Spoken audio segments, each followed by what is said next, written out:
திருமணமாகி கிட்டத்தட்ட 7 வருஷம் குழந்தை இல்லை. ஆனால் இன்றைக்கு அவங்களுக்கு ஒரு பிரச்சனை. மருத்துவமனையில் அட்மிட் பண்ணப்பட்டிருக்காங்க.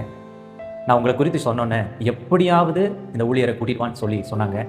நம்ம போய் ஜெபித்து விட்டு வந்து விட வேண்டும் அப்படின்னு சொல்லி என்னிடத்துல ரொம்ப கட்டாயப்படுத்தி வற்புறுத்தி கேட்டுக்கொண்டாங்க.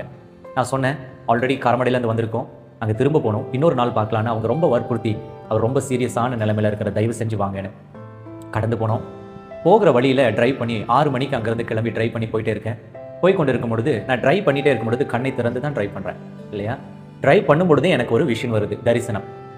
அந்த தரிசனத்தில் ஒரு ஆறு ஓடுவதை தேவன் காட்டுறாரு.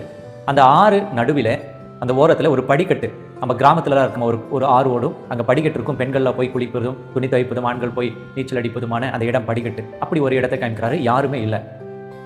அந்த ஆறு நல்லா ஓடிட்டே இருக்கு. திடீர்னு ஒரு பெண்ணானவள் மேலே அந்த ரோட்டு படிக்கட்டிலிருந்து இறங்கி வந்து தன்னுடைய கையிலே ஒரு குச்சி வைத்திருக்காங்க. அந்த குச்சியை எடுத்து அந்த ஆறை தொடுகிறார். அது தொடும் பொழுது, அது ஓடி வந்த இடத்துல, அவர் தொடும் இடத்திலிருந்து கடந்து செல்லும் பொழுது அது ரத்தமாக மாறுகிறது. இந்த காட்சியை காட்டினார். நான் உடனடியாக இந்த காட்சியை குறித்து நான் என்னுடைய மனைவி போயிட்டு இருந்தோம். என்னோட அந்த எங்களுக்கு ஜெபம் அரேஞ்ச் செஞ்ச அந்த சகோதரி தாராபுரம், அவங்க கிட்ட நான் பகிர்ந்து கொள்றேன், இந்த மாதிரி தேவன் ஒரு காட்சியை காட்டுறாரு அப்படின்னு சொல்லிட்டு. எனக்கு இதுக்கு அர்த்தம் என்னன்னு தெரியல, இருந்தாலும் நம்ம போகக்கூடிய இடத்துல ஏதோ ஒரு காரியம் இருக்கு, அதன் தரிசனத்தை தான் ஆண்டவர் காட்டுறாருன்னு சொல்லிட்டு